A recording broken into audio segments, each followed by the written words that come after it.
For the demo program we want to write, we want to display 2 dice and 2 buttons, so we'll make a class for displaying a die.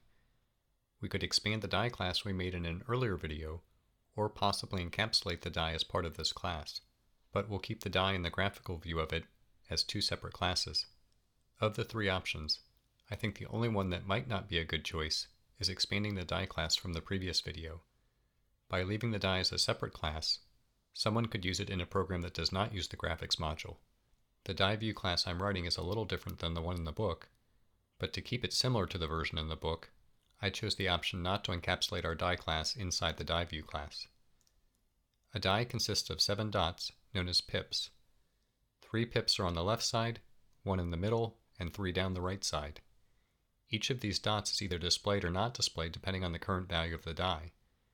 We can hide the circles that should not be drawn for a given value by drawing them in the background color of the die. Since they have the same color as the background, they will blend in and not be visible. Unlike the version in the book, I made the colors parameters to the constructor, so the person using the class can choose appropriate colors based on the color of the window in which they are placing the die view. The version in the book works fine, but this makes it more flexible. I did give the parameters default values, so the code that calls the constructor does not need to supply these parameters.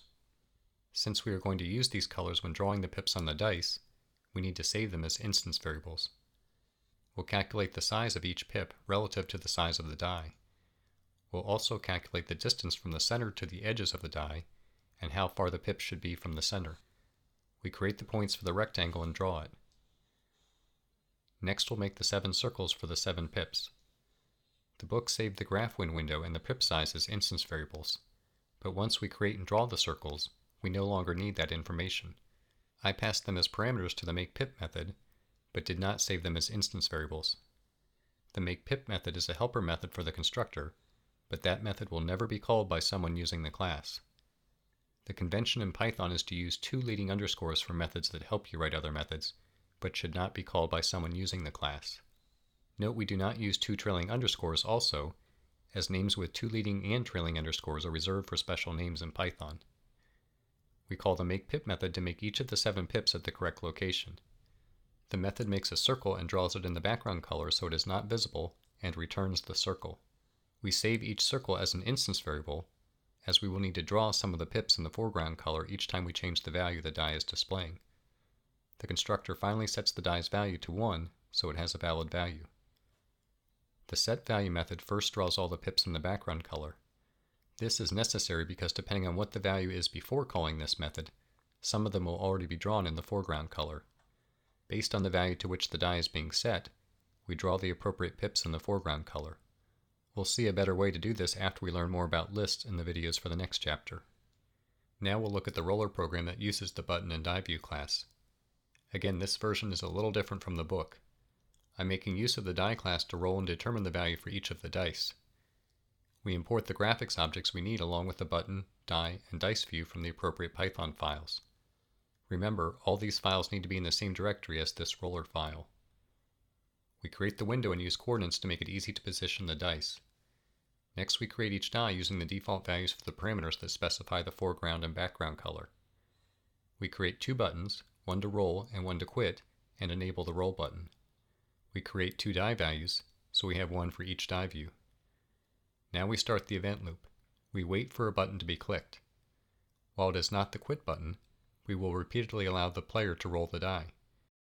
Note because the quit button is not enabled at the beginning, the player cannot click the quit button and will have to roll the dice at least once.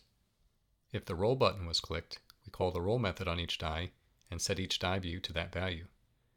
We enable the quit button, which will only change it after the first roll, since it will remain enabled after the first call to enable it. Now we get the next mouse click, start the loop again, and check if they press the quit button. Once they click quit, the program will end. Note that if they click somewhere else in the window other than the 2 buttons, the dice are not rolled, and it just waits for another mouse click. We'll run it and see the interface is created. We'll click the roll button and see the updated values of the dice, and the quit button is now enabled. When we click outside the buttons, nothing happens. We click the roll button and see updated values for the dice. Pressing the quit button closes the window and quits the program. By using these classes we created, the main program was relatively easy to write, and the code is well organized. As you write more complex programs, applying these strategies of using classes and breaking problems into subproblems becomes more important to help you focus on one task at a time and keep the code organized. The book has a few more sample classes you can study to see how to design and write classes.